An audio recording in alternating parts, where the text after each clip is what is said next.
Elena était la troisième fille de la famille des comtes de Soft. C'était une aristocrate belle et prospère. Sa famille possédait des terres fertiles et des entreprises bien construites. Sa famille vivait à l'abri de l'envie et des problèmes. Sa sœur aînée et son frère se disputaient constamment le droit d'être l'héritier. Elena n'en avait pas besoin. Elle dépensait beaucoup d'argent pour maintenir sa position dans la société. La jeune fille apprenait constamment et s'améliorait. Il y a des gens qui se battent constamment pour leurs ambitions, tandis que d'autres vivent tranquillement en regardant de l'extérieur. Elena appartenait à la seconde catégorie. Elle a toujours rêvé d'une vie tranquille, paisible et pleine de petits bonheurs. Après avoir pris le thé avec sa famille, Elena décide d'aller faire des courses. Dans une rue, la jeune fille rencontre une vieille mendiante. La vieille femme se mit à la supplier de lui donner au moins une pièce. Elena ordonna à sa servante d'acheter du pain et un bol de soupe, puis de donner cette nourriture à la mendiante. Elle lui dit « Oh, merci, je vous suis reconnaissante pour votre gentillesse. » Le mendiant s'exclama. « Est-ce vraiment elle ?» pensa la mendiante en s'occupant d'Elena qui s'en allait. Le soir même, sa servante fit irruption dans la chambre d'Elena et lui cria haut et fort qu'elle devait quitter le manoir au plus vite. La servante saisit la jeune fille endormie par le bras et l'entraîna vers la sortie. Une fois dehors, Elena vit un grand groupe de dragons dans le ciel. « Qu'est-ce qui se passe ici? Où sont mes parents maintenant? Sont-ils en sécurité ?» demanda Elena à la servante. « Qu'est-ce que tu racontes? As-tu tout oublié? Ton père est décédé d'une maladie il y a 10 ans. Ta sœur et ton frère sont morts il y a 5 ans. Ils sont morts sur le coup après avoir été impliqués dans un accident de la route. » La femme de chambre répond. « Qu'est-ce qu'elle raconte? Hier, je prenais le thé avec ma famille dans le jardin. De plus, je ne me souviens pas de l'apparence de cette femme de chambre. C'est peut-être une espionne ?» Elena réfléchit. « Et je ne me souviens absolument pas de cette maison. Et pourquoi y a-t-il un sentiment si étrange en moi? J'ai l'impression que cette ville est hantée. Ces rues me font peur. Je ne m'en souviens pas. » Soudain, une jeune fille brune a sauté dans la rue. Elle a commencé à appeler à l'aide. Au même moment, un dragon s'est approché d'elle et l'a déchiquetée. « Maîtresse, venez vite ici. Nous devons nous cacher avec vous. » La servante saisit à nouveau le bras d'Elena et l'entraîna derrière elle. « Tu l'as peut-être oublié, mais ces créatures magiques s'appellent des Elgyres. Elles ont une très bonne vue, alors nous devons nous cacher d'elles avec beaucoup de précautions et le plus vite possible. Nous ne pouvons pas rester avec vous à l'air libre, » dit la servante. Soudain, un dragon vola vers la servante et la transperça de part en part. La servante se tourna vers Elena et lui demanda de ne pas faire de bruit. Elle conseilla à la jeune fille de se hâter vers l'ouest. C'est là que se trouvait la taverne du lever du soleil dans les bois. Elena sentit une grande faiblesse dans ses jambes. De fatigue, elle titubait d'un côté à l'autre. Cependant, il était impossible de se reposer. À tout moment, elle pouvait être rattrapée par des monstres. La jeune fille n'avait aucune idée de ce qui se passait. C'était la première fois qu'elle rencontrait une telle chose. Quelques heures plus tard, Elena arriva tout de même à la taverne dont parlait la servante. Elena se dirigea vers la porte et frappa fort. « Ouvrez, s'il vous plaît. Je m'appelle Elena Soft. Je suis la troisième fille de la famille du comte Soft. »« Ah, Madame Milistro, bien sûr, entrez !» s'exclame le jeune garçon en ouvrant la porte. « Madame Milistro? De quoi parle-t-il encore ?» s'étonne Elena. Une petite fille s'approcha d'Elena et la couvrit d'un plaid. « Je m'appelle Anna et voici mon mari Hans. J'ai remarqué que vous êtes venue seule, sans être accompagnée. Où est votre servante ?» demanda la jeune fille. Elena incline la tête en signe de deuil. Absolument tout le monde était mort, sa famille et même la servante si peu connue. Elena demanda à Anna « Quels sont ces monstres qui tournent au-dessus de la capitale ?» « Il s'agit probablement de créatures magiques. Elles nous attaquèrent souvent auparavant, mais personne ne les a vues pendant une année entière. Alors pourquoi sont-elles revenues dans la capitale ?» Anna réfléchit. « Je ne comprends pas du tout ce qui se passe. Mon père est mort il y a 10 ans, mon frère et ma sœur il y a 5 ans. Ces monstres ne sont pas venus dans la capitale depuis 1 an. Ils ne me sont pas apparus, n'est-ce pas? Je les ai bel et bien vus. » Elena commença à se sentir comme dans un rêve horrible. Elena demande un miroir. En voyant son reflet dans le miroir, Elena tressaillit involontairement et le laissa tomber sur le sol. Est-ce vraiment mon visage? Anna? En quelle année sommes-nous? Demanda Helena. La jeune fille lui répondit, mais c'était la 88e année selon le calendrier royal. 20 ans se sont-ils vraiment écoulés en une nuit? Est-ce possible? Marmonna Helena, surprise. Soudain, on entendit un grondement à l'extérieur. Hans dit qu'il s'agit probablement de monstres. Il leur demanda de ne pas s'inquiéter car les fenêtres et les portes de leur maison étaient bien fermées. Pour plus de sécurité, Hans suggéra de se cacher dans la cave. Assise dans la cave, Helena repense à sa famille. La première à être décédée est sa mère. Elle manquait beaucoup à la jeune fille, car elle l'avait traitée avec beaucoup de chaleur. Après la mort de sa mère, Helena ne cessa de pleurer. Le père d'Helena se consacrait entièrement à l'entreprise familiale. C'est pourquoi la jeune fille ne l'aimait pas. Cependant, Helena savait que son père aimait beaucoup sa défunte femme et que, malgré la neige et la pluie, il se rendait chaque année sur sa tombe. C'est pourquoi elle le respectait. Bien que le frère et la sœur se soient souvent disputés, jaloux l'un de l'autre, ils traitaient bien Helena. Sa sœur comprenait toujours ses états d'âme avec sensibilité, et son frère, bien qu'il ne réussisse pas, la complimentait souvent. Il aimait offrir des cadeaux à sa petite sœur. En pensant à sa famille, Helena ne remarque pas qu'elle s'est endormie. En se réveillant, la jeune fille se rendit compte qu'elle était complètement seule dans la cave. Elle se dirigea prudemment vers l'extérieur. Au milieu de la taverne, Helena trouva les corps mutilés d'Anna et de Hans. Comme il s'agissait de braves gens, Helena eut pitié d'eux. Soudain, la jeune fille entendit du bruit. En se retournant, elle vit un monstre s'approcher d'elle. Il ressemblait à une grosse araignée à dents. « Eh bien, vas-y, attaque! Je n'ai plus aucune raison de vivre !» hurla Helena. D'un geste vif, l'araignée poignarde Helena de part en part. Helena ouvrit les yeux en poussant un grand cri. Son cœur battait frénétiquement. Ses yeux étaient pleins de larmes. « Madame, vous allez bien ?» Une servante excitée jeta un coup d'œil dans la pièce. Helena la connaissait. C'était Mary. « Où suis-je maintenant? Quel est cet endroit ?» demanda Helena. « Tout va bien, ne t'inquiète pas, c'est ta chambre. Tu devais faire un cauchemar, » répond la femme de chambre. Helena demanda à Marie de rester avec elle jusqu'à ce qu'elle s'endorme. Le fait d'être entourée de Mary donnait toujours à Helena un sentiment de chaleur et de sécurité. Mary était arrivée chez eux il y a de nombreuses années. Elle s'était occupée d'Helena depuis qu'elle était toute petite. « Ce n'était vraiment pas un rêve !» marmonna Helena. Marmonna Helena. Le soleil brillait à l'extérieur de la fenêtre et les oiseaux chantaient, mais la jeune fille se sentait toujours mal à l'aise. C'est peut-être une mauvaise opinion, mais il y a certainement un minimum de validité dans ce rêve. Il est très probable que j'ai rêvé de quelque chose qui se produira dans le futur. Je me souviens exactement de ce qui m'arrivait, des émotions que je ressentais. Je pouvais même sentir la douleur provenant de mes genoux brisés. Helena lui ordonna de retrouver la mendiante à qui elles avaient donné un bol de soupe hier. La vieille femme semblait être tombée par terre. Personne ne la trouvait. La jeune fille se souvint que non loin du domaine, dans les bois, il y avait une cabane où vivait la vieille sorcière. Helena décida de s'adresser à elle pour obtenir de l'aide. « Te voilà !» s'exclama la vieille femme. « C'est toi qui étais habillée en mendiante hier. C'est toi qui nous as demandé une pièce. » Helena s'étonne. Il sembla à la jeune fille que, pendant un instant, quelque chose avait changé dans le monde. C'était comme si hier avait disparu. La jeune fille ressentait l'aura d'un fantôme. « Et je vois que tu es venue dans un endroit aussi sale que ma maison après tout. » D'une voix calme et sans émotion, la vieille femme dit « Mon côté chochotte est-il plus important qu'une vie précieuse ?»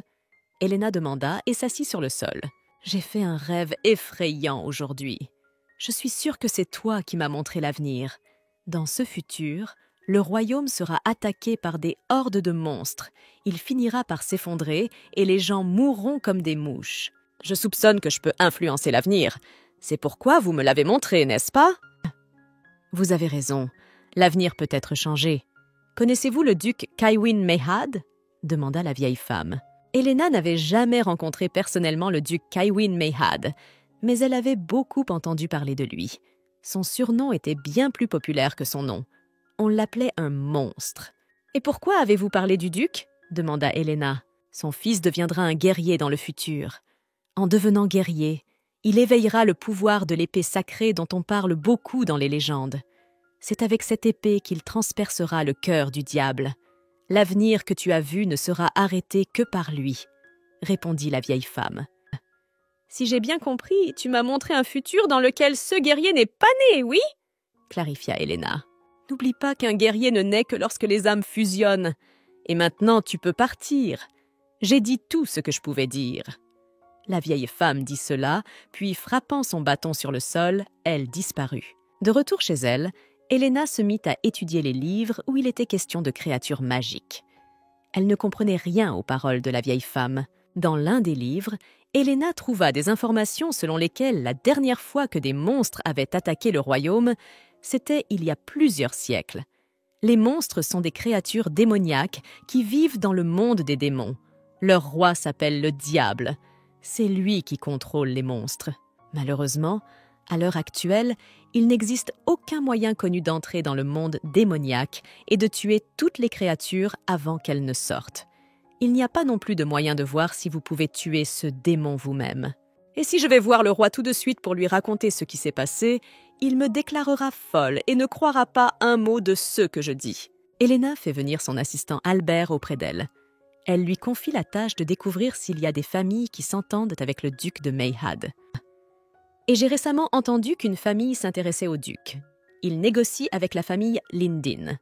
Cette famille a une fille, Lady Miel, raconte Albert. Attends, tu veux dire que le duc Mayhad est en train de négocier avec la famille Lindin? Il veut prendre ma cousine comme épouse?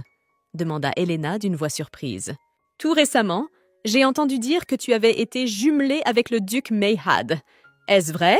S'exclame Helena en faisant irruption dans la chambre de sa sœur. Helena, tu es venue me rendre visite à l'improviste, mais je suis quand même contente de te voir. Entre, je vais te raconter tout ça maintenant, dit Miel, surprise. Je crois que mon père est terrible après tout. Même si c'était bon pour sa cause, il n'aurait pas dû me vendre après tout, je ne suis pas une marchandise. On pouvait lire sur le visage de Miel que la situation la contrariait au plus haut point. « Mais tu auras un bébé quand tu seras mariée, n'est-ce pas ?» précise Helena. Devant l'air surpris de sa sœur, la jeune fille se rendit compte qu'elle avait un peu exagéré. Elle aurait dû demander un peu plus doucement. La question était trop dure. « Je voulais dire que lorsque tu te marieras, tu devras assumer le rôle d'épouse. Tu devras t'occuper du ménage et donner naissance à un héritier. C'est pourquoi je te demande si tu as l'intention d'avoir des enfants. » Helena explique sa question. « Tu as perdu la tête? Je ne veux pas du tout parler d'enfants en ce moment. Je n'avais pas l'intention d'avoir un enfant. Je n'en ai pas envie. Pourquoi me demandes-tu cela? Tu ne sais pas qui est le duc Mayhad? Qui voudrait des enfants de lui? » s'exclama Miel. Helena ne connaissait pas bien le duc. Les gens du royaume disaient qu'il était jeune, célibataire et riche. Mais il avait un caractère plutôt lourd. C'était aussi un monstre créé par une multitude de personnes. On l'appelait un ancien démon maudit. On disait que le duc était né avec une grande marque sur le visage. Personne ne connaissait l'origine de cette marque. Les ducs s'efforçaient inlassablement de retrouver leur fils. Mais même après des années, la marque ne disparaissait pas. Les gens commencèrent à détester Kaiwin. On commença à murmurer que la marque était la preuve d'une malédiction lancée par un ancien démon. Beaucoup affirmaient que la tache du duc ressemblait au dessin d'un démon mentionné dans un livre ancien. « Réponds-moi, porterais-tu un enfant d'un tel homme? Tu n'aurais pas peur ?» lui demande sa sœur Miel. « Je ne vois aucune raison de ne pas donner naissance à un enfant. Et je ne crois absolument pas à ces rumeurs stupides, » dit Helena avec une sorte de défi dans la voix. Elle avait besoin de quelqu'un pour avoir un enfant avec le duc. Après tout, il était le seul à pouvoir sauver le monde. Et si ce n'était pas une rumeur, mais la vérité? En plus, tout le monde sait que son visage est défiguré. Comment pourrais-je coucher avec lui? Et si cette tache s'étendait à moi? Alors, je me suiciderais, c'est sûr, s'exclame Miel. Qu'est-ce que tu veux dire par « se propager » ? Tu veux dire que sa maladie est contagieuse? S'étonne Helena. Je me fiche que la maladie soit contagieuse ou non. Je ne vais pas avoir d'enfant avec lui de toute façon. Et pourquoi le ferais-je? J'ai pris la décision d'emmener un chevalier avec moi pour m'escorter. Il s'agit de Sir Amber. Miel avoue. « Tu veux dire que tu prends ton amant comme escorte? Tu es folle ?» s'étonna Elena.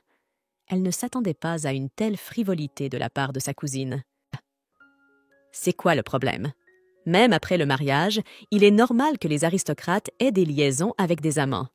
Oui, et il est difficile d'appeler cet événement un mariage. Même le duc va sans doute s'amuser avec différentes femmes. » Miel répond. « Oh, c'est tellement compliqué. Pourquoi ne veut-elle pas avoir au moins un enfant avec le duc? Ce n'est pas comme si elle ne savait pas que le destin de ce monde dépend de sa décision, » pensa Elena avec désespoir. « Maintenant, explique-moi ce qui se passe. Tu viens me voir à l'improviste et tu commences à me lire la morale, et tu me demandes si je vais avoir un bébé. Tu ne trouves pas ça bizarre? » Miel s'indigne. « Miel, peux-tu me dire comment tu t'es mariée ?» demanda Elena. « C'est très simple. Mon père et le duc Meyad ont un contrat important lié à la mine. Pour gagner la confiance du duc, mon père a décidé de me marier. » Raconte Miel. « Miel, toi et moi sommes cousins, mais nous communiquons comme une famille. Nos familles sont très amies depuis des décennies. Si quelque chose devait arriver à ma famille, je suis sûre que mon oncle s'occuperait de moi comme si j'étais la sienne. Alors je vous en supplie, persuadez mon père de m'envoyer. Je veux être la mariée de ce mariage. » Le marquis Lindin était ravi que sa nièce veuille épouser le duc Meyad. Il avait honte de devoir forcer sa fille à l'épouser. Il aimait aussi sa nièce, mais il avait moins de peine pour elle. Le marquis Lindin envoya une lettre au duc pour lui demander si la mariée pouvait être remplacée. Heureusement, la réponse ne se fait pas attendre. Le duc ne se souciait pas de savoir qui devenait sa femme. Elena mentit à son frère qu'elle était secrètement amoureuse du duc Meyad depuis des années, et lorsqu'elle eut l'occasion de l'épouser, elle décida de ne pas laisser passer sa chance. « Sais-tu au moins pourquoi on l'appelle un monstre ?» demanda son frère à Elena. « Oui, je suis au courant des rumeurs qui courent dans le royaume. D'abord, je ne les crois pas. Ce n'est pas comme si nous n'avions jamais eu de contact avec le duc. Nous ne savons pas comment il est vraiment. Deuxièmement, ce mariage sera une aide supplémentaire pour notre famille. » Elena répondit.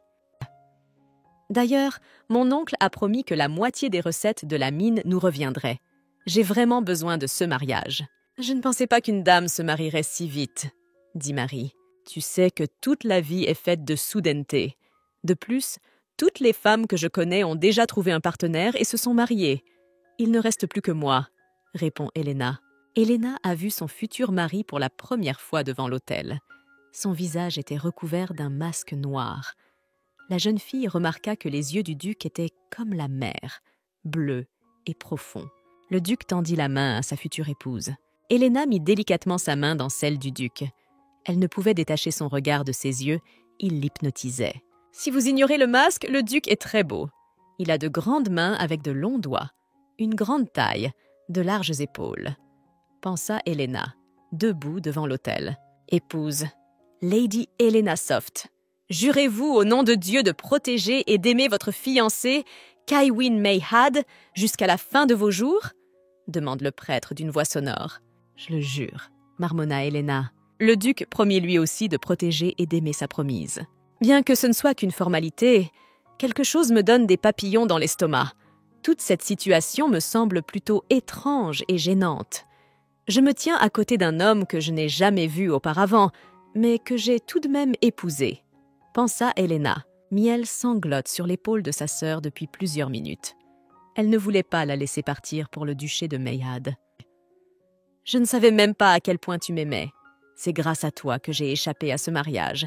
Merci pour tout. » Pleurant à travers ses larmes, Miel marmonne. « Calme-toi, tu ne devrais pas t'en vouloir comme ça. C'est le mariage que je voulais, c'est moi qui l'ai voulu. » Apaise sa sœur Elena. « Tu t'es mise dans le pétrin. Et maintenant, qu'est-ce qui se passe? Tu ne pourras plus acheter de vêtements dans ton atelier bien-aimé de la capitale. Tu ne pourras plus non plus manger de dessert avec moi, » dit le frère qui s'est approché d'Elena. « Ce n'est pas grave si toi et moi ne prenons plus le thé chaque semaine. Et si tu veux me voir, tu peux venir quand tu veux. » Elena répondit. « Elena, n'oublie pas que je suis toujours à tes côtés. Si tu trouves le mariage difficile, n'hésite pas à revenir chez nous. Nous t'accueillerons à bras ouverts, » s'exclame la sœur de la jeune fille. Elena est abordée par son père. La jeune fille le remercie de l'avoir élevée et de lui avoir donné la liberté de choisir. Elle est reconnaissante à sa famille pour son soutien. Ils ont pris sa décision soudaine plutôt calmement. « Dans une vingtaine d'années, ce monde s'effondrera. Dans 10 ans, mon père mourra d'une maladie grave et dans 15 ans, mon frère et ma sœur auront un accident. Tous ces gens mourront, pense Elena en regardant par la fenêtre du wagon. Ce serait bien de connaître les détails. Si je savais de quelle maladie mon père va mourir et quel jour cela va arriver, j'essaierais de l'éviter. Je suis également curieuse de savoir comment la voiture dans laquelle se trouvaient mon frère et ma sœur a été impliquée dans l'accident de la route. Quelques jours avant son départ, Elena tente de retrouver la vieille dame, mais elle ne donne aucun signe de vie. La jeune fille s'en veut de ne pas avoir demandé plus de détails sur l'avenir à la servante qu'elle a rencontrée dans son rêve. Elena regarda le duc assis en face d'elle. Il avait l'air extrêmement calme. « Vous n'avez pas à vous inquiéter », dit le duc à l'improviste. « De quoi parle-t-il maintenant » se demanda Elena. « Je n'enlèverai pas mon masque dans le carrosse. » Voyant la question muette de la jeune fille, le duc répliqua. « Et ce n'est absolument pas pour cela que je te regardais, » dit Elena. Il leur fallut 1 semaine entière pour atteindre le palais du duc Meyhad. En entrant dans la maison, la première chose qu'Elena fit fut de demander qu'on lui prépare un bain. Après avoir pris son bain, Elena se mit à penser à sa première nuit de noces. C'était un moment qu'elle ne pouvait pas manquer. Mais comment cela se passerait-il? Serait-elle capable de tomber enceinte la première fois? Je devrais probablement boire du vin, comme ça je ne me sentirais pas si gênée. La jeune fille décida de boire quelques verres, pas plus. Elena décida d'attendre le duc dans sa chambre. Elle l'attendit jusqu'au petit matin. Il ne vint jamais, négligeant son épouse. Elena demande à la servante de la conduire dans la chambre du duc. Elle veut lui parler, car elle pense que le dialogue permet de résoudre tous les problèmes. Le problème, c'est que le maître n'est pas au manoir en ce moment. La nuit dernière, un monstre est apparu sur le territoire du duché et a immédiatement disparu. Il est parti explorer le territoire, dit la servante. « Et quand est-il parti? Il n'est pas resté dans la maison toute la nuit ?» demanda Elena à la servante. Celle-ci répondit que le duc était parti tard dans la soirée et qu'il n'était toujours pas rentré. « Et ces terres sont-elles souvent attaquées par des monstres ?» demanda Elena. La servante lui expliqua que les terres du duc étaient très fertiles et que même si toutes les règles de sécurité étaient respectées, des monstres descendaient périodiquement des montagnes, rendant la vie difficile aux habitants. Dès que Kaihuin Meyhad prit la relève du duc, il attendit le moment où la température monterait et conduisit personnellement les chevaliers en haut de la montagne. Poussé par la force de son esprit, il extermina complètement les monstres. C'est à cette époque que la paix s'est installée. Depuis, plusieurs années se sont écoulées et les monstres ont recommencé à descendre des montagnes. Le duc doit donc périodiquement faire le tour de ces territoires pour éviter les attaques massives. « Dois-je appeler tous les serviteurs dans votre chambre ?» demanda la servante. Elena lui répondit pour se familiariser avec les personnes qui vivaient dans le manoir. La jeune fille avait décidé dès le premier jour d'assumer le rôle de consort du duc. « C'est un honneur de vous accueillir, maîtresse. Les serviteurs s'exclament avec joie. Je m'appelle Ben, je suis l'intendant de cette maison. Je m'appelle Lula, je suis la servante en chef. Et je suis Kuko, responsable de la cuisine. Et je suis Garner, responsable du jardin. Je vais aussi me présenter à vous comme il se doit. Depuis hier, je suis la maîtresse de ce domaine. Je m'appelle Elena. Depuis peu, je suis la duchesse de Meyhad. Je vous prie de m'aimer et de me plaindre. Le palais est encore plus grand que je ne l'imaginais. Je me demande si le duc va venir me voir aujourd'hui. J'ai entendu du coin de l'oreille qu'il était déjà rentré. Je ne dormirai pas cette nuit pour ne pas manquer son arrivée. « Hein ?» se dit Elena. Cette nuit-là, le duc ne vint pas non plus. Il ne vint pas non plus les nuits suivantes. Elena ne comprenait pas ce qui se passait. Elle commença à penser que le duc l'évitait tout simplement. Elena décida d'agir. Elle ne pouvait plus attendre. Remarquant 2 servantes dans le couloir, Elena leur demande pourquoi le duc n'est pas venu dans sa chambre. Se pourrait-il qu'il se soit passé quelque chose dont elle n'était pas au courant? C'est grâce à nous. Nous attendions que vous vous en rendiez compte par vous-même. Nous ferons en sorte que vous ne vous voyiez plus à partir de maintenant. Nous avons dit au duc que vous étiez malade et nous lui avons demandé de ne pas vous rendre visite avant que vous ne soyez complètement rétabli. Les servantes répondent. Faites venir l'intendant Ben et la servante Lulu. ordonna Helena. Helena regarda les servantes avec colère. Une semaine entière avait été perdue par leur faute. Pourquoi pensait-il soudain qu'elle ne serait pas heureuse en présence du duc? Pourquoi avait-elle commencé à se mêler des affaires des maîtres? Comment pensez-vous que je doive punir ces servantes pour leur provocation? Helena demande à l'intendant. Si vous suivez le règlement intérieur de la maison, vous pouvez même leur couper la langue. Ben répond d'une voix calme. Maîtresse, nous avons eu tort. Nous vous demandons d'avoir pitié.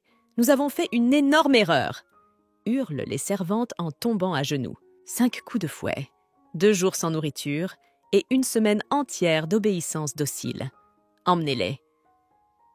Helena était désolée pour les servantes, mais elle ne pouvait pas non plus les laisser sans punition. Ces 2 filles travaillent ici depuis très longtemps. Elles servent selon le bon vouloir du duc, note Ben. Le duc est-il là maintenant? Demande Helena. Ben fait signe à la jeune fille de l'accompagner jusqu'au bureau du duc. Helena frappa au bureau du duc et, sans attendre de réponse, entra. Le duc regarda sa femme avec surprise. Il ne s'attendait pas à ce qu'elle vienne le trouver à l'improviste. L'allure de la jeune fille indiquait qu'elle était tout à fait sérieuse. Pourquoi diable penserait-il que c'est une sorte de marque diabolique? Je ne vois rien de spécial, pensa Helena en regardant la tache de naissance du duc. La jeune fille tendit la main et toucha doucement la marque sur le visage du duc. « Je m'excuse de t'avoir touché sans te demander la permission. Est-ce que ça te fait mal quand je touche ta tache de naissance ?» demande Helena. « Non, ça ne me fait pas mal du tout. Ça me surprend seulement parce que ça arrive très soudainement, » avoue le duc. « Je veux vous avouer qu'avant de venir ici, j'ai puni 2 servantes, » dit Helena. « J'en ai entendu parler et j'en connais même la raison, » dit le duc, ce qui étonna beaucoup la jeune fille. Elle ne s'attendait pas à ce que, dans cette grande maison, les nouvelles se répandent aussi vite. « Je tiens à vous assurer que je vais très bien et que je n'ai aucune douleur. Cela fait plusieurs nuits que je m'inquiète pour toi. Je m'attendais à ce que tu viennes me voir. Et pour être honnête, je n'ai pas l'habitude de m'endormir seule. Si vous comprenez, je vous attends ce soir. » Après avoir parlé au duc, Helena s'élança hors de son bureau. Au début, elle s'était toujours montrée très timide dans les endroits qu'elle ne connaissait pas. Mais cette fois-ci, la jeune fille décida de mettre sa timidité de côté car elle avait un monde à sauver. Assise dans son lit, Helena écouta chaque bruissement. Enfin, elle entendit le grincement de la porte qui s'ouvrait. Le duc entra dans la chambre. « Comme il est grand, finalement! Quand il s'est assis dans le fauteuil aujourd'hui, il ne m'a pas semblé si grand. Est-ce que tout va bien se passer? Non, tout ira bien. De toute façon, je n'ai pas d'autre choix. » Helena réfléchit avec crainte. Le duc monta prudemment sur le lit. « Tu es sûre de vouloir dormir avec moi cette nuit ?» demanda le duc à la jeune fille. Helena ne comprenait pas pourquoi il posait des questions dont la réponse était évidente. Ils sont époux, ils doivent donc dormir ensemble. Le duc tendit la main vers la lampe pour éteindre la lumière. « Il a raison, c'est probablement mieux de le faire dans le noir. » Il assombrit délibérément la pièce pour créer une atmosphère. « Et pourquoi n'a-t-il pas encore enlevé sa chemise ?» se dit Helena. « Duc, tu vas dormir tout habillé ?» demanda la jeune fille. « Je suis plus à l'aise quand je dors habillée, » répondit le duc. Kaiwin éteignit la lumière et s'allongea sur le côté. Helena le regarda avec surprise. Elle s'attendait à ce qu'il s'intéresse au moins un peu à elle. C'était loin d'être le séas dans les romans. Au bout d'un moment, Helena entendit un reniflement régulier. Elle comprit que le duc s'était endormi. « Comment suis-je censée tomber enceinte maintenant? Est-ce que je me désintéresse totalement de lui ?» se dit Helena en s'endormant. Lorsqu'Helena se réveilla, il n'y avait personne autour d'elle. La jeune fille toucha l'oreiller de la main. Il était encore chaud. Le duc était donc parti depuis peu. Helena voulut prendre le petit déjeuner avec son mari, mais il n'était pas dans la salle à manger. Ben expliqua que le duc ne prenait généralement pas de petit déjeuner ou qu'il se contentait de prendre un en-cas dans son bureau. Le soir, le duc est revenu dans la chambre de sa femme et, après lui avoir souhaité une bonne nuit, il s'est simplement couché. Et combien de nuits encore viendra-t-il me voir juste pour dormir? Est-ce vraiment ainsi que vivent tous les époux? Allons-nous continuer à ne rien faire? Comment puis-je lui donner un indice? Se dit Helena. Quelques nuits plus tard, le duc dit à Helena que bien qu'il soit époux, il ne la touchera pas. « Si tu ne veux pas me toucher, je le ferai moi-même !» Yelena s'écrie et commence à défaire les boutons de la chemise de son mari. « Attends, qu'est-ce que tu fais ?» s'exclame Kaiwin. « Tu ne vois pas que je te déshabille ?» répondit Elena. Kaiwin enveloppa la jeune fille dans une couverture et la serra contre lui. La jeune fille essaya de se dégager, mais elle n'y parvint pas. « Ne donne pas de coups de pied, allons dormir », dit le duc. La jeune fille tenta à nouveau de se libérer, mais échoua lamentablement et finit par dormir profondément. Elena regarda le bassin de lavage, rempli d'eau à ras-bord. Elle avait une folle envie de s'y noyer. Elle ne comprenait absolument pas pourquoi le duc ne voulait pas d'enfant. Pourquoi l'évitait-il ? « Dis-moi, est-ce que je suis laide ?» Elena demande à la servante. « Pourquoi demandez-vous cela ? Vous êtes très belle et extrêmement charmante. Vos yeux sont comme des bourgeons en fleurs, frais et séduisants. Et vos cheveux argentés brillent comme des étoiles dans le ciel nocturne, » répondit la servante. « Les traits de votre visage sont très harmonieux. Vos yeux sont grands, votre regard est délicat, votre nez est haut et net. En un mot, l'équilibre est parfait. Vos lèvres sont moyennement charnues, et vous n'avez pas besoin de rouge à lèvres, car elles sont d'une belle couleur. Si la femme de chambre dit la vérité, alors je suis effectivement très séduisante. Le problème ne vient donc pas de moi. Il faut que le duc nous dise ce qui l'en empêche. S'il y a un problème, il faut le résoudre. » Elena réfléchit. « Dis au duc de se joindre à moi pour le déjeuner s'il n'est pas occupé. »« Non, dis-lui de manger avec moi même s'il a des affaires à régler, » dit Elena à la servante. Quand Elena arriva dans la salle à manger à l'heure du déjeuner, le duc était déjà là. En allant à la salle à manger, j'allais m'asseoir près du duc, mais en venant ici, je ne peux même pas le regarder dans les yeux. J'ai accepté l'impossible après tout. Elena réfléchit tristement. Oui, et comment suis-je censée le regarder dans les yeux après hier ? Il a manifestement pensé que j'étais une sorte d'idiote.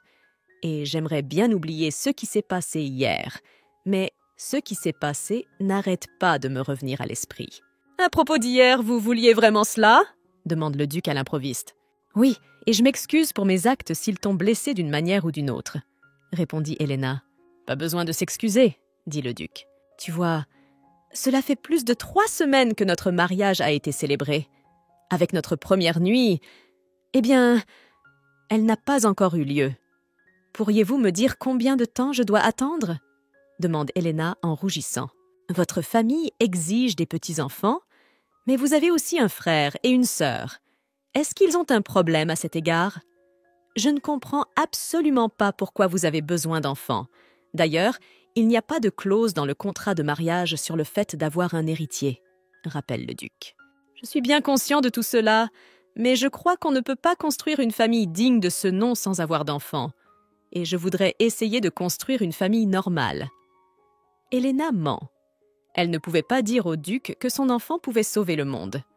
« Je suis désolée, mais je ne peux pas vous donner ce que vous voulez tant. » Baissant les yeux, le duc répondit.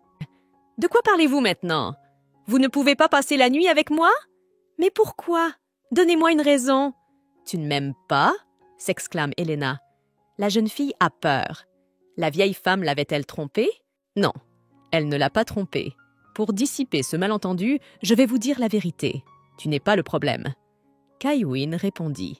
Mais je ne reculerai pas pour autant. J'insisterai pour obtenir ce que je veux, et il finira par céder à un moment ou à un autre. Qu'il le veuille ou non, je tomberai enceinte, même si je dois lui sauter dessus. Elena prend une décision ferme. Elena se rendit à la bibliothèque pour trouver des livres qui l'aideraient à séduire le duc. Elle finit par trouver 3 volumes d'un livre intitulé « Le monde du mariage ». « C'est ça, c'est exactement ce dont j'ai besoin en ce moment !» s'exclama la jeune fille. Elena ne lâcha pas le livre de la main pendant toute la nuit. Le matin, elle était très endormie, mais satisfaite. Après avoir lu littéralement 5 chapitres, la jeune fille avait découvert un nouveau monde. Pour ne pas effrayer les servantes, Elena essaya de faire semblant d'aller bien. Une fois de plus, Elena endormie fut bercée et frappa de toutes ses forces son front sur la table basse. « Maîtresse, vous allez bien ? J'ai entendu un bruit terrible !» hurla une servante qui fit irruption dans la pièce. Elena lui assura qu'elle allait bien et lui demanda de partir. « Qu'est-ce que je fais ? Et c'est à cause de lui. S'il n'avait pas dit une chose pareille dans la salle à manger, je ne me comporterais pas comme une idiote. Les époux ne sont-ils pas censés faire leur devoir conjugal? Marmonne Helena. Bon, je vais commencer à appliquer ce que j'ai lu dans le livre ce soir. Je devrais y arriver. Helena entra en trombe dans le bureau de son mari et lui demanda s'il pouvait lui accorder un peu d'attention. La jeune fille remarqua que le duc souriait rarement. Son visage était toujours sérieux et concentré. La première chose qu'elle décida de faire fut de remplacer son visage impassible par un sourire radieux. « Tu te souviens des mots que tu as prononcés dans la salle à manger? Tu m'avais promis que tu écouterais tout ce dont je voulais parler, du moment que cela n'impliquait pas une relation maritale. » Rappelle Helena. « Alors, premièrement, laisse-moi venir dans ton bureau quand je veux. Deuxièmement, ne me chassez pas. Je partirai toute seule. Troisièmement, je veux que vous me fassiez régulièrement des compliments. Vous pouvez faire l'éloge de mon apparence ou souligner à quel point je suis belle. » Helena grimpa sur le bureau du duc, souleva sa jupe et commença à balancer sa jambe d'un côté à l'autre. Elle est sûre que cela va l'embarrasser. Ou bien pensez-vous que je ne suis pas jolie après tout?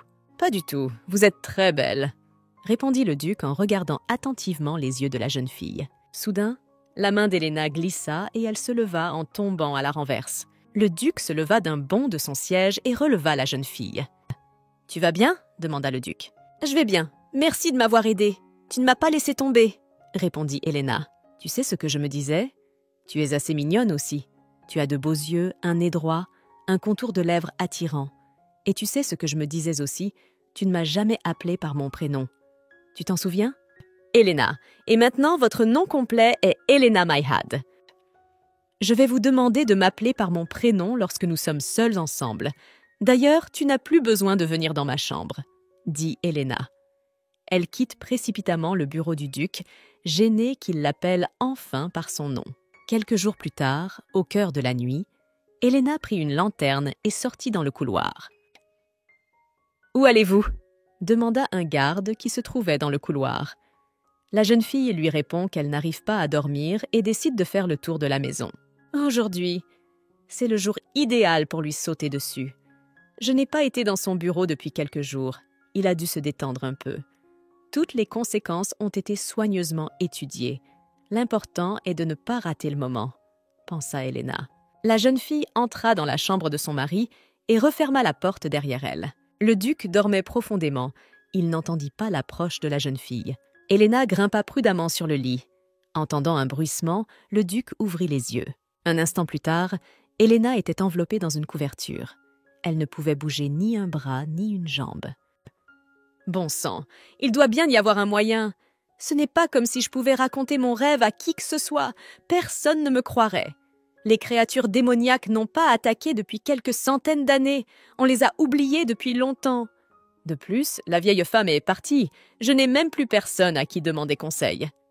Au fait, je suis très douée pour le dessin. Je peux donc faire le portrait de la vieille femme. Je le montrerai à tout le monde. Peut-être que quelqu'un l'a vu quelque part.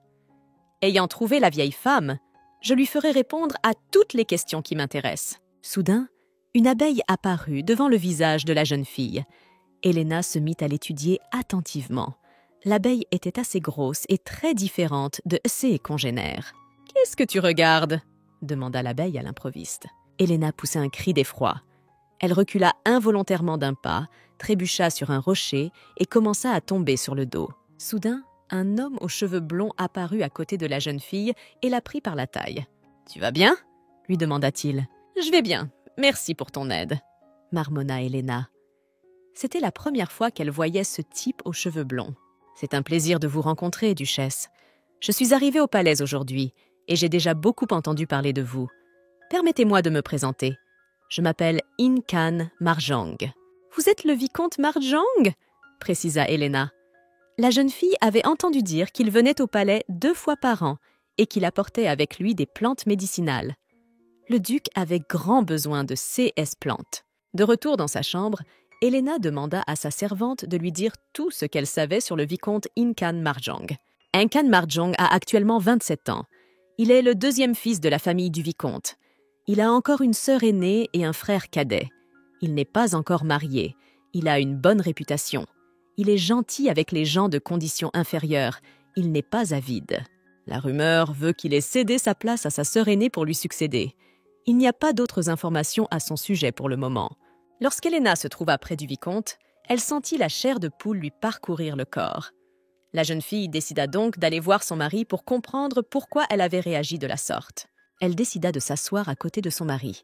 Helena s'assit à côté de son mari pendant quelques minutes. Elle n'avait pas la chair de poule. « Helena, quelque chose ne va pas ?» demanda le duc. Il était fatigué de rester assis dans un silence complet. « Prends ma main, s'il te plaît » demanda la jeune fille. Le duc tendit sa main à la jeune fille. Helena l'entoura de sa main et la serra fort. La chair de poule avait disparu. Ses mains sont tout de même assez douces. Il y a de petites callosités sur ses doigts à cause du stylo, probablement parce qu'il a beaucoup travaillé ces derniers temps. Il y a aussi des callosités sur la paume de ses mains. C'est un bretteur, rien d'étonnant à cela, pensa Helena en regardant la main de son conjoint.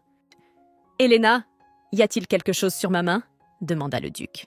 « Rien de tout cela, je les regardais simplement. Contrairement à mes mains, les tiennes sont assez grandes !» s'exclame Helena. « D'ailleurs, j'ai une demande assez simple à te faire. Prends-moi juste au-dessus du coude.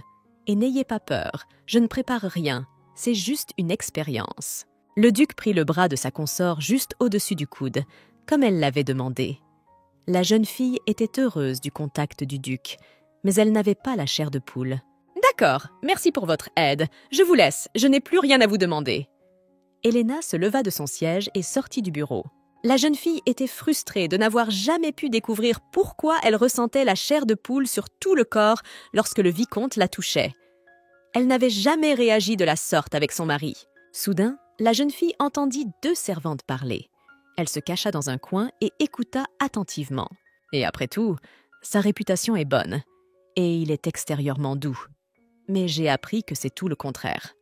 On m'a dit qu'il était un trafiquant d'êtres humains. Dès que je l'ai appris, j'ai immédiatement voulu m'enfuir. Lorsque je l'ai touché accidentellement, la chair de poule m'a parcouru le corps. En général, la chair de poule indique qu'une personne est involontairement confrontée à un danger. Alors, fais attention à lui. L'instinct d'une femme ne se dément jamais. Cet homme est très dangereux. Dès que vous le verrez dans le couloir, courez immédiatement. « Duchesse, que faites-vous ici ?» demande le vicomte à la jeune fille. Sous l'effet de la surprise, Helena s'écrie. « Je vous demande pardon, vous ai-je fait peur ? Honnêtement, je ne voulais pas faire ça. »« Non, c'est bon, j'étais en train de ruminer. Tu m'as prise au dépourvu. » Helena lève les mains en l'air, désarmée. « Vous allez dans la salle à manger ? Si c'est le sien, laissez-moi vous escorter, » dit le vicomte.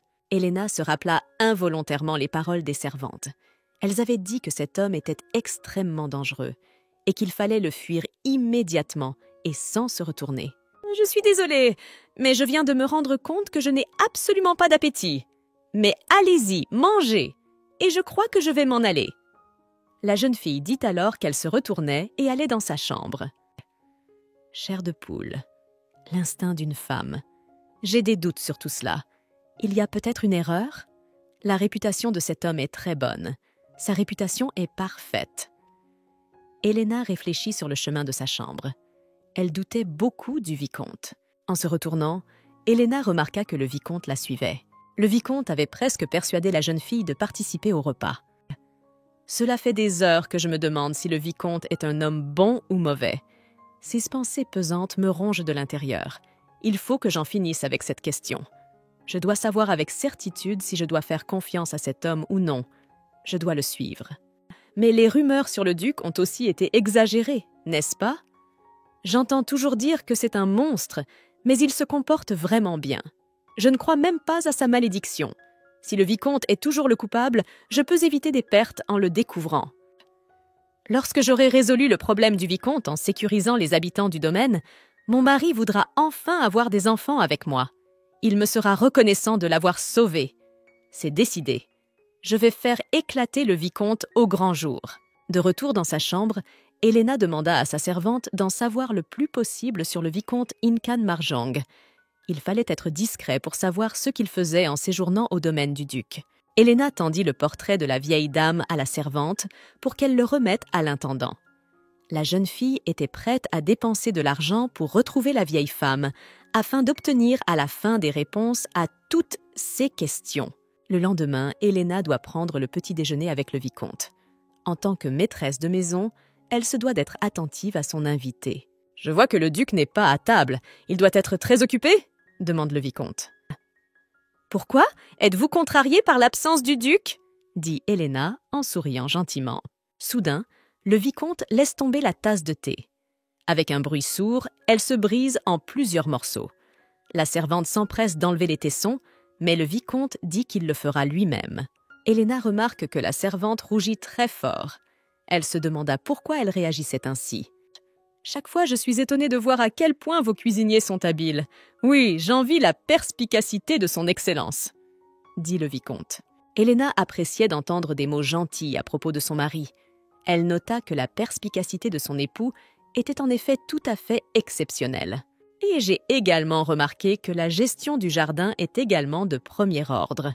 « Que diriez-vous d'une petite promenade après le repas ?» demande le vicomte, ce que la jeune fille accepte volontiers. En parlant avec le vicomte en tête-à-tête, elle pouvait apprendre beaucoup de choses de lui. « Vous venez toujours au domaine pour vous approvisionner en plantes médicinales. N'est-il pas difficile pour vous de parcourir une si longue distance ? Ne serait-il pas préférable et plus facile de transférer les plantes médicinales par l'intermédiaire de quelqu'un ?» demande Helena au vicomte. « Je vais bien. Ce n'est pas un fardeau pour moi. C'est mon souhait personnel. Si je confie à quelqu'un d'autre la livraison des plantes médicinales, je perdrai alors le travail que j'aime, » répond le vicomte. Indépendamment du sexe et de l'âge, tout le monde a besoin de médicaments. J'aime livrer des plantes médicinales dans tout le royaume. J'ai ainsi l'occasion de rencontrer des gens différents et d'apprendre leur histoire. Je les maintiens également en vie. Je me sens responsable de livrer des choses aussi importantes. Cela peut paraître ridicule, n'est-ce pas?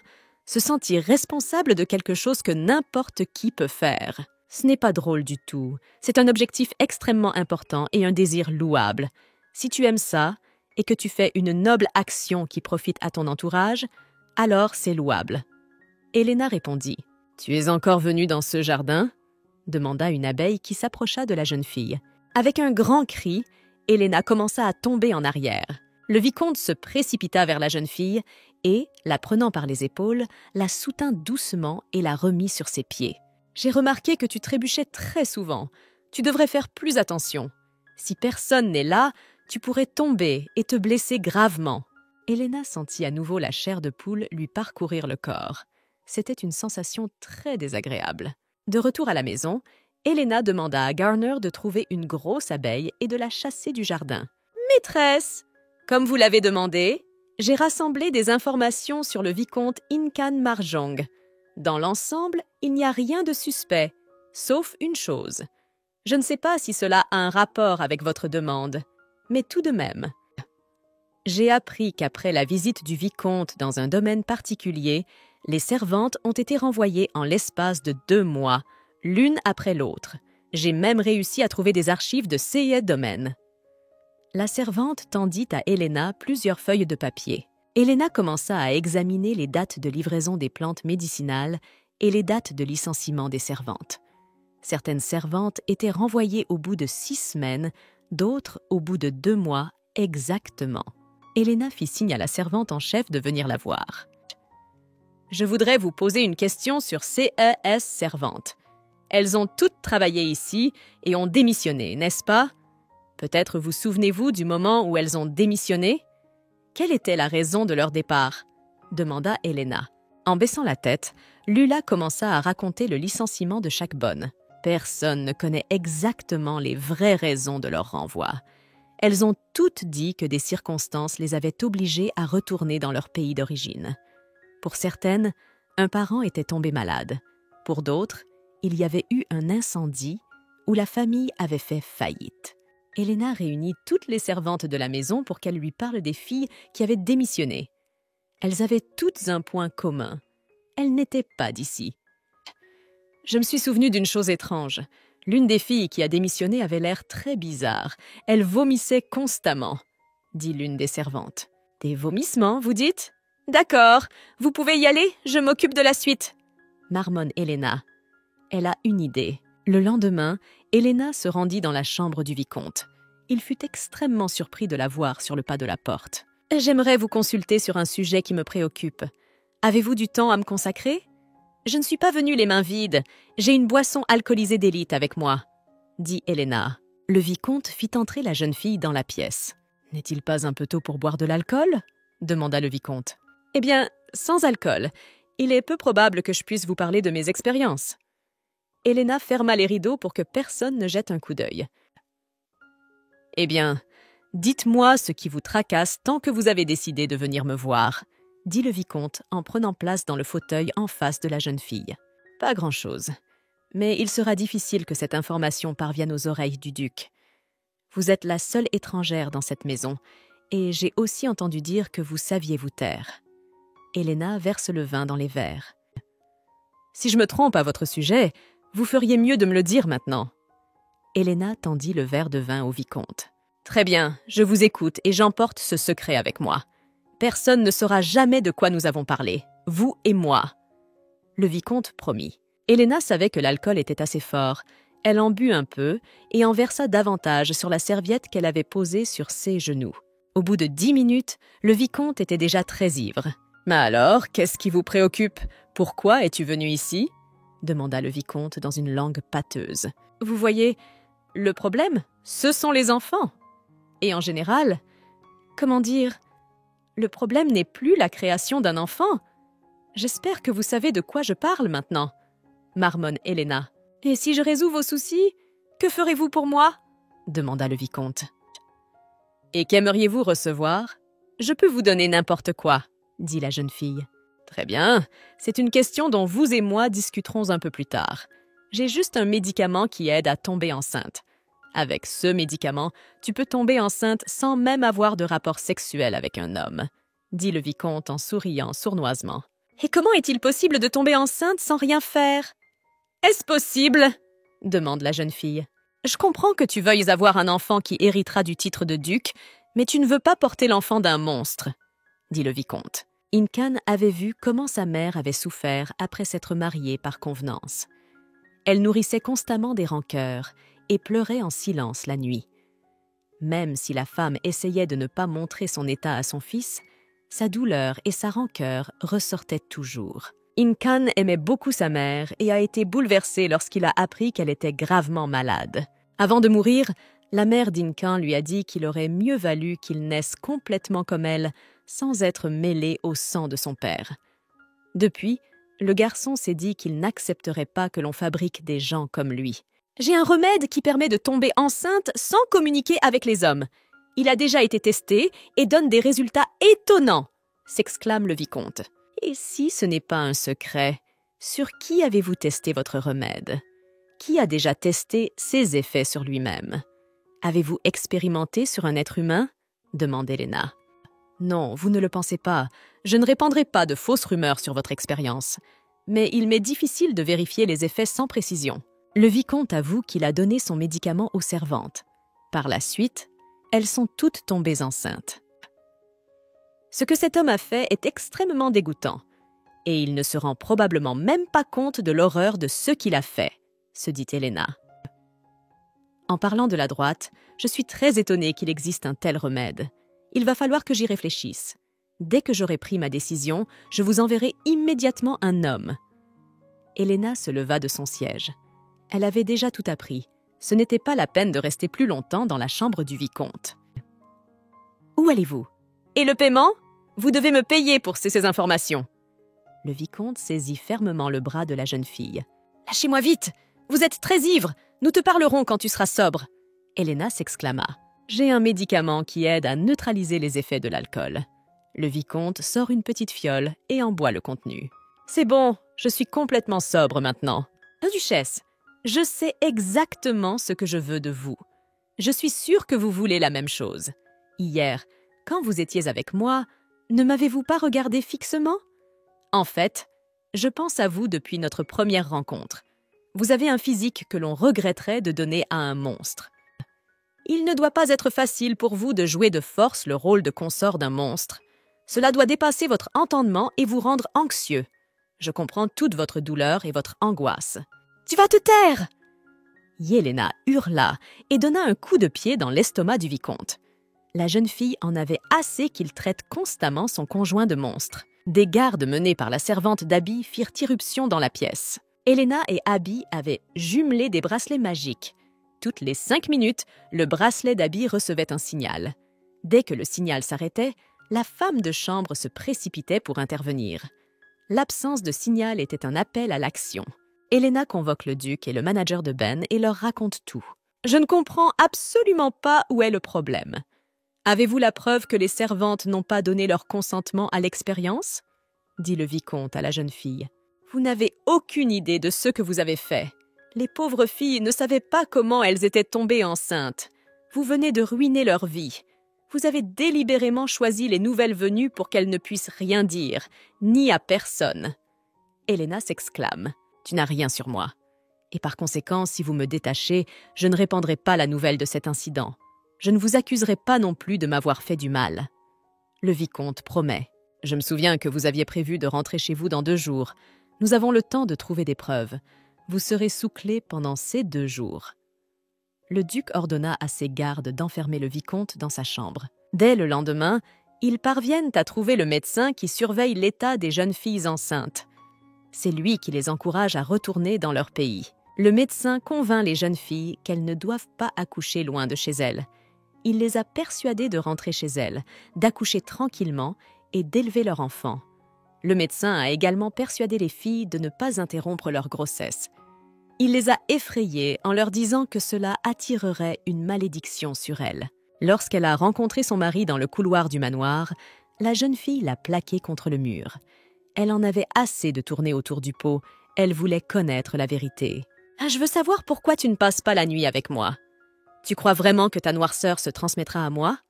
Es-tu sûre qu'il y a une malédiction sur toi? » « Non, je ne crois pas à la malédiction. Il y a une autre raison. Et j'ai une faveur à te demander. Montrez-moi vos poignets, » demande le duc. Elena tendit la main au duc. En relevant la manche de sa robe, le duc remarqua une large échymose sur le bras de la jeune fille. « C'est Incan qui a fait ça? Comment se fait-il que tu te sois fait un bleu sur le bras ?» demanda le duc. Elena se leva en fronçant les sourcils. Elle ne voulait pas raconter à son mari ce qui s'était passé dans la chambre du vicomte. Il était peu probable qu'il apprécie ses actions. Pourtant, elle avait réussi à démasquer le coupable. Il n'y avait donc pas de quoi avoir honte. « J'ai pensé qu'en accomplissant le plus grand des exploits, vous me laisseriez être à vos côtés. J'ai donc pris le risque d'agir seule. Je veux vraiment que tu viennes dans ma chambre dès ce soir, » s'exclame la jeune fille. À l'heure du dîner, le vicomte avoue qu'il a voyagé de domaine en domaine pour collecter des servantes pour son expérience. Le nombre de victimes s'élève à plus de 20. Il est décidé de renvoyer le vicomte chez lui. Son père doit décider de ce qu'il va faire de lui. Le soir, le duc se rendit dans les appartements de sa consort pour soigner son hématome. « Vous n'êtes pas blessé ?» demanda le duc en faisant pénétrer doucement la pommade dans la peau meurtrie. Elena se fit une nouvelle fois la remarque que son mari était très doux. Il n'avait absolument rien d'un monstre. « Et parle-moi un peu de toi. Quand avez-vous commencé à apprendre l'escrime ?» demanda Elena. « J'ai pris une épée pour la première fois à l'âge de 6 ans. J'avoue que ça n'a pas été facile du tout, » répond le duc. « Donc vous deviez être très mignon et maladroit. Personne ne vous l'a jamais dit? Personne ne vous l'a jamais dit ?» demanda Elena en riant joyeusement. « Et tu sais à quoi je pensais aussi. J'ai 19 ans et vous en avez déjà 24. Il y a 5 ans de différence entre nous. C'est un bon chiffre, après tout. On dit que si un couple a 5 ans de différence d'âge, il est plus facile de s'entendre dans le mariage. De plus, on dit que leur enfant sera un génie surdoué, un homme qui sauvera le monde, ou quelque chose comme ça. Quoi qu'il en soit, j'ai une idée sur la façon dont toi et moi pouvons sauver le monde. « Il est tard, va te coucher !» dit le duc en éteignant la lumière. « D'accord, je me retire pour ce soir » grommela Elena. « Au fait, qu'en est-il de cet abruti d'Inca? A-t-il avoué comment il a créé le remède? C'était de l'alchimie ou de la magie pure. S'il n'était pas un aristocrate, il serait certainement traité de diable et brûlé sur le bûcher. » Lors de l'interrogatoire, Incan a admis qu'il avait créé un médicament à base de sang animal. Le seul problème, c'est qu'il n'a jamais dit quel animal il avait utilisé. Mais j'espère que nous pourrons tout de même découvrir la composition de son médicament, répond le duc. Dame, avez-vous entendu les dernières nouvelles concernant le vicomte Incan Marjong demanda Madame Gâchive. C'était une femme qui aimait rassembler toutes les rumeurs du monde. Les dames qui s'ennuyaient dans leur vie ordinaire se réjouissaient de la rencontrer. Alors, une rumeur est parvenue jusqu'à moi. Lorsque le vicomte rentrait chez lui, il lui est arrivé une chose malheureuse. Il a été gravement blessé. La rumeur dit qu'il a eu un accident dû à une collision avec un monstre alors qu'il voyageait en calèche. C'est arrivé près de la frontière avec le duché de Mayhad. Je pense que le duc devra payer les dommages. Le vicomte était accompagné de son chevalier, mais il n'a rien pu faire pour l'aider. Oh, à quoi servent ces chevaliers? Je pense que nous devrions prendre des mercenaires avec nous. Ils sont plus fiables. Les dames s'exclament. Pour l'instant, la vie du vicomte n'est pas en danger, mais on dit qu'il a perdu une partie très importante de son corps. On dit que le vicomte gardait des herbes médicinales dans son pantalon. Ce sont elles qui ont attiré le monstre, raconte Madame Gâchive. En entendant les derniers ragots concernant le vicomte, Helena se précipite dans le bureau de son mari. Près du bureau de son mari, Helena vit un jeune garçon. Il était habillé en gardien, mais la jeune fille ne l'avait jamais vu auparavant. « Tu es le nouveau? Donne ton nom et ton prénom » demanda Helena. Le jeune homme lui répondit qu'il s'appelait Hastrunner. « Je suis arrivé dans votre domaine il y a peu. Oui, j'ai servi sous les ordres d'un homme vraiment terrible. Je suis reconnaissant au duc de m'avoir donné une chance de me débarrasser de ceux des honneurs. J'ai décidé de lui être loyal et de me consacrer à lui. » s'exclama Hast en mettant la main sur son cœur. Je me demande où il a servi avant cela. Qui était son précédent maître? Était-il vraiment terrible? Se dit Helena. Le duc sortit de son bureau et proposa à sa femme de faire une petite promenade. En se promenant dans le jardin, Helena se dit que les jardiniers avaient fait de leur mieux. Le jardin était magnifique, noyé dans les arômes des différentes fleurs. En regardant son mari, Helena devina qu'il l'avait appelé pour une raison précise. Il avait quelque chose à lui dire. On aurait dit qu'il pensait à cette conversation depuis longtemps. Le duc fit signe à sa femme de s'asseoir sur le banc. « Admets-le, tu n'as pas peur de passer du temps avec moi ?» demanda Kaiwin à son épouse. « De quoi devrais-je avoir peur ?» D'une voix surprise, la jeune fille s'enquit. « Quoi qu'il en soit, je tiens à t'assurer que je ne te ferai jamais de mal. Cependant, je n'ai pas le pouvoir de contrôler la malédiction. » Kaiwin répondit. « Le voilà qui recommence à parler de la malédiction. Je croyais qu'il m'avait dit qu'il ne croyait pas à la malédiction. Qu'est-ce qui se passe encore ?» s'étonna Helena. « Si tu crois que je crois aux rumeurs qui courent dans le royaume à ton sujet, c'est faux. Et je ne comprends pas du tout pourquoi tu es toujours en train de mentir et de déformer les faits. Pourquoi ne me donnes-tu pas la raison de ton éloignement ?» s'écrie la jeune fille. « Je ne me suis pas éloignée de toi parce qu'une rumeur me dérange. Et je tiens à t'assurer que je ne t'ai jamais menti. Cependant, je sais très bien que beaucoup de gens m'évitent et même me craignent. Alors, je vous le demande, n'avez-vous pas peur ?» Le duc répète sa question. « Non, je n'ai pas du tout peur de vous fréquenter. J'ai une question à vous poser. Avez-vous peur que la marque sur votre visage se transmette à une autre personne ?» demande Helena. « Si c'est le séas, c'est encore mieux. Si la marque se transmet à moi, nous pourrons dire qu'il s'agit d'une maladie. Et tout le monde sait que toutes les maladies sont soignées par la médecine. J'aime beaucoup le jardin de l'Est, » dit soudain le duc.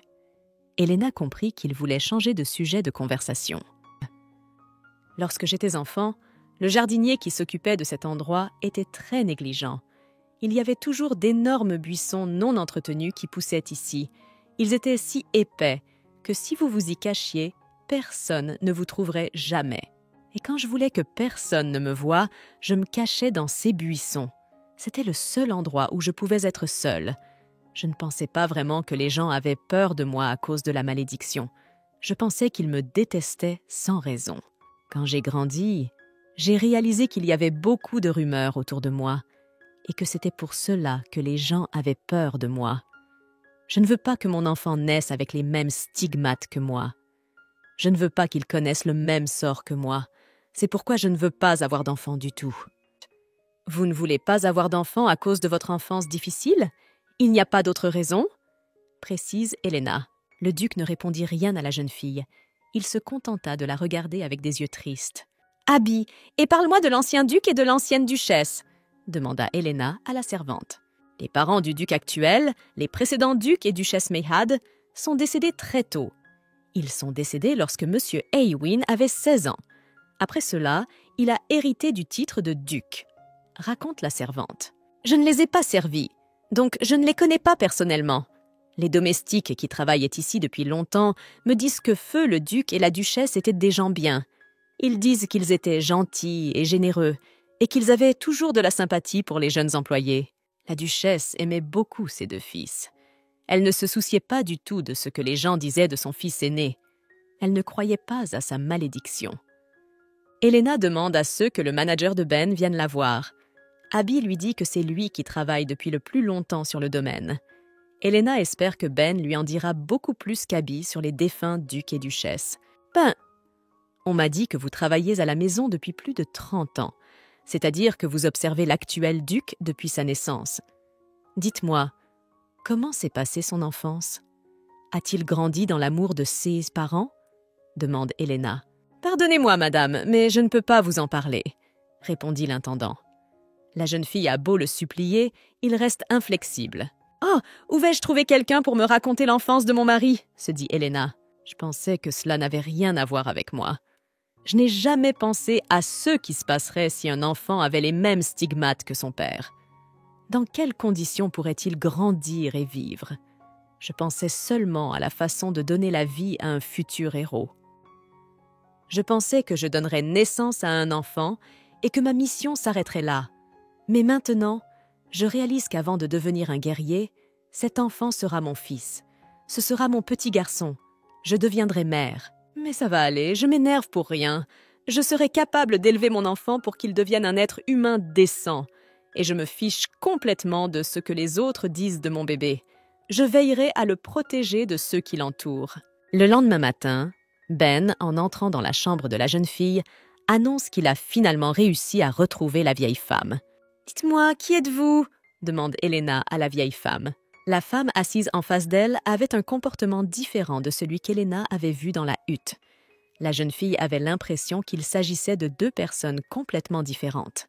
« Je ne suis qu'une vieille femme dotée d'un talent inhabituel, » répondit la femme. « Aidez-moi, s'il vous plaît. Donnez à mon mari un aperçu de l'avenir et un moyen de l'empêcher. » Helena s'approcha de la vieille femme et lui prit la main. « Rien ne marchera. Même si je montre l'avenir au duc, rien ne changera. » « Qu'est-ce que tu veux dire? Pourquoi rien ne changerait? La vie des gens en dépend et pourtant tu dis que tu ne peux rien faire ?» s'interroge Helena. La jeune fille espérait vraiment que si la vieille femme montrait l'avenir à son mari, celui-ci changerait d'attitude à son égard. « Je t'ai déjà dit qu'un héros ne naîtrait qu'après la fusion de 2 âmes. Je voulais dire que 2 cœurs aimants doivent battre à l'unisson.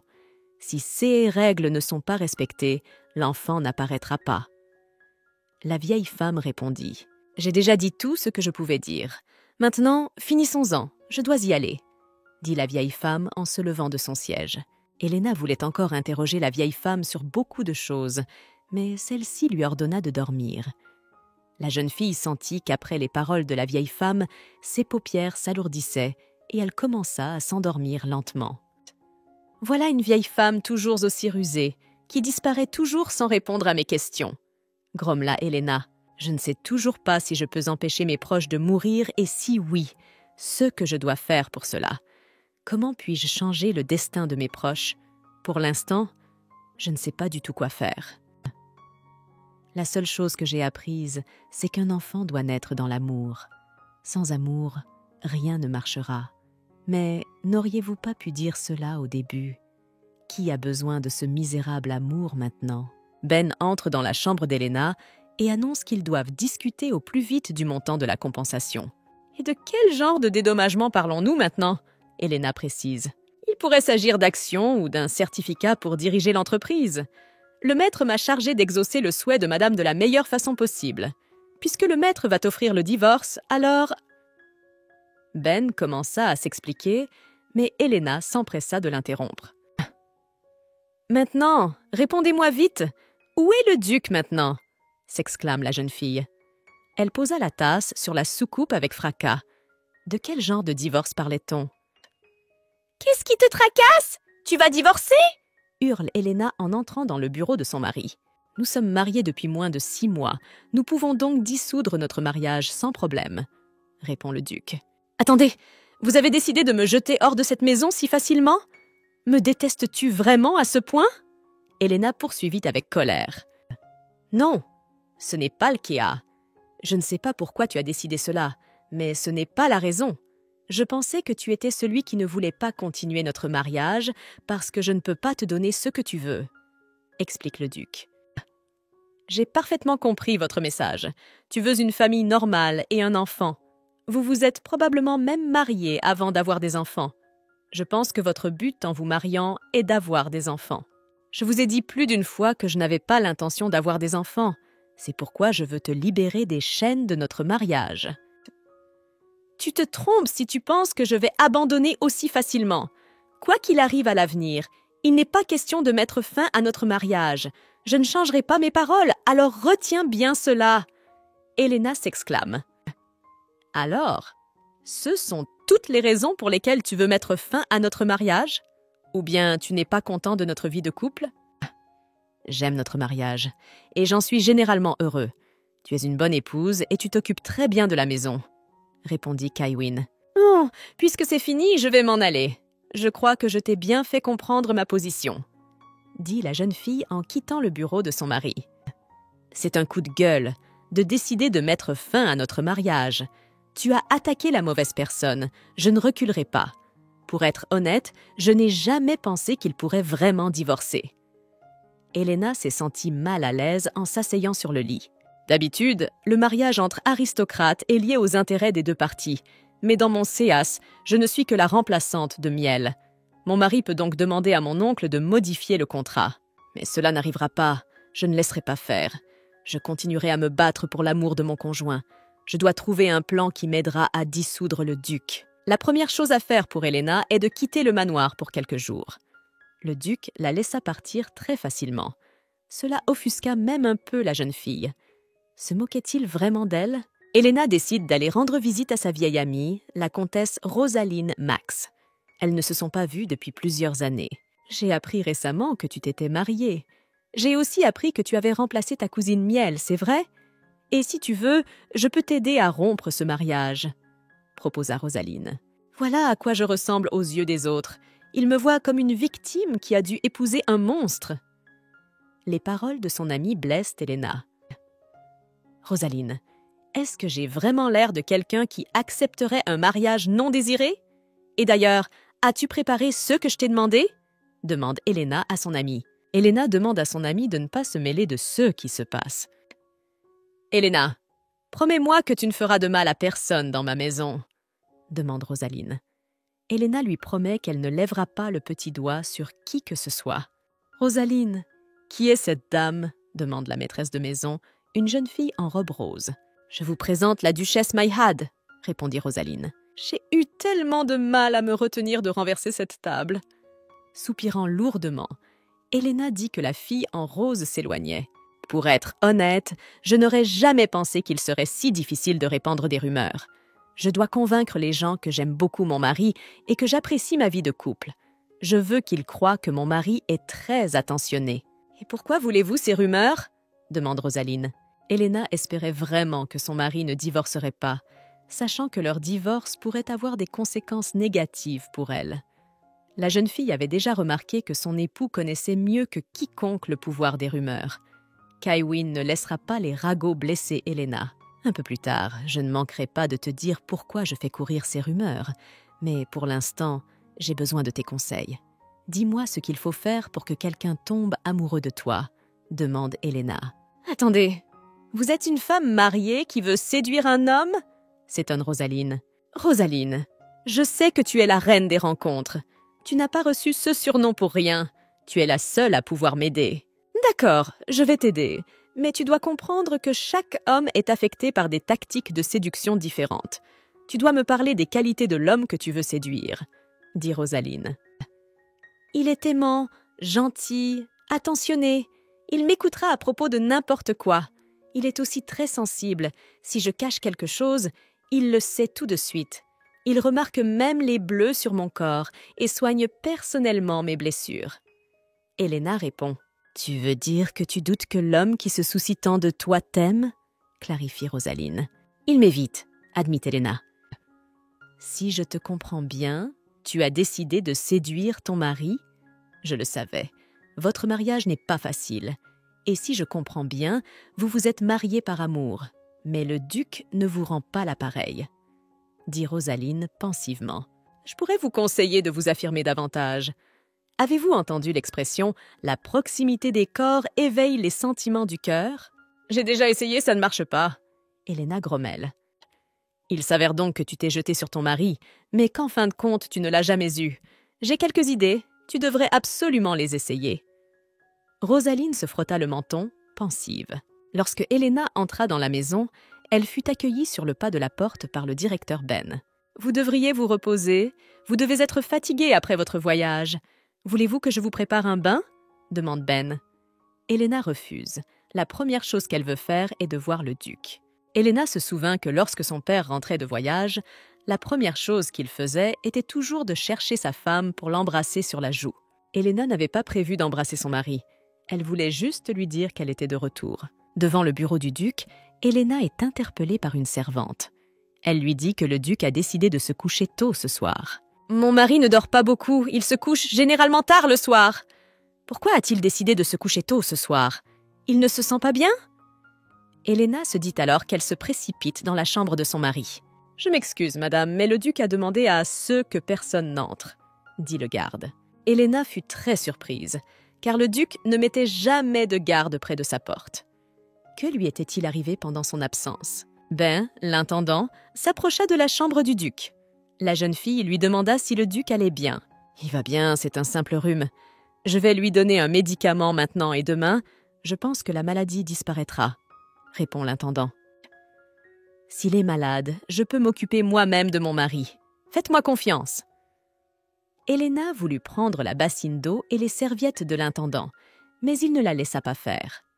Le directeur lui explique que la maladie est très contagieuse et qu'il ne veut pas risquer sa santé. « Mais si cette maladie est très contagieuse, alors vous ne pouvez absolument pas entrer là-dedans. Vous êtes un homme plus âgé, vous avez plus de mal avec les rhumes. » Elena s'exclame. « Tu travailles beaucoup plus que moi. Qui va s'occuper de tout ça si tu tombes en panne ?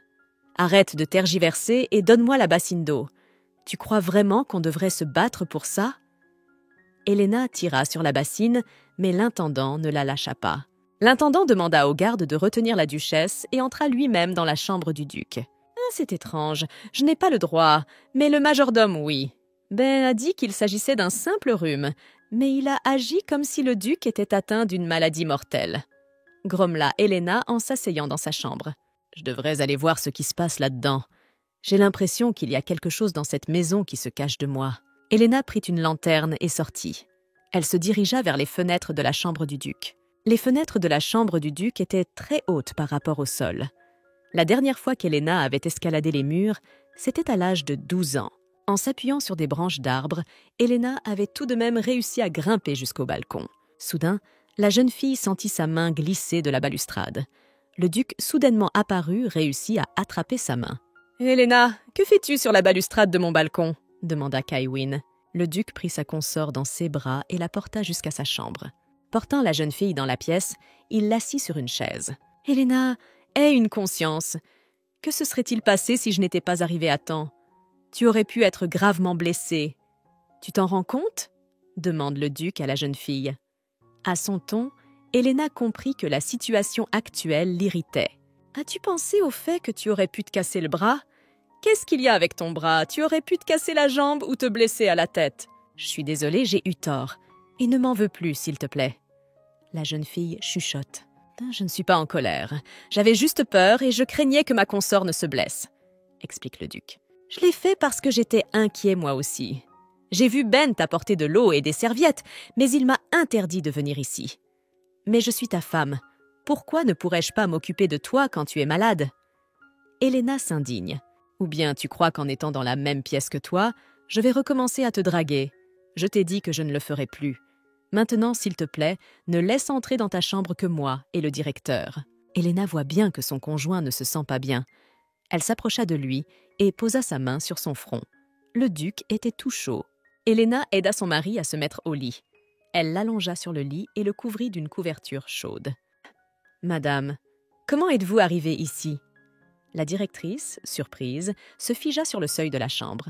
Elena demanda en lui tendant une bassine d'eau et une serviette. Cette fois, le directeur décide de ne pas l'interrompre. Il a compris que c'était inutile. Elena humidifia la serviette et commença à essuyer délicatement le visage du duc. Lorsque la jeune fille baisse la robe de chambre du duc, elle voit une grande brûlure sur son épaule. La jeune fille demanda à son mari de se retourner sur le ventre. Elle constate que des brûlures similaires couvrent tout son dos. « Ma mère a laissé ces brûlures quand j'étais petite. Elle jetait souvent des charbons ardents dans ma direction. Elle aimait me voir me tortiller de douleur, » raconte le duc. Lorsque j'en ai parlé à mon père, il a demandé à ma mère de veiller à ne pas laisser les brûlures à la vue de tous. La première fois que c'est arrivé, j'étais très jeune, alors je n'ai pas osé contrarier mes parents. Et puis, je me suis habituée. La dernière fois que ma mère m'a jeté des charbons ardents, c'était peu avant leur mort. Elena a beaucoup de peine pour son mari.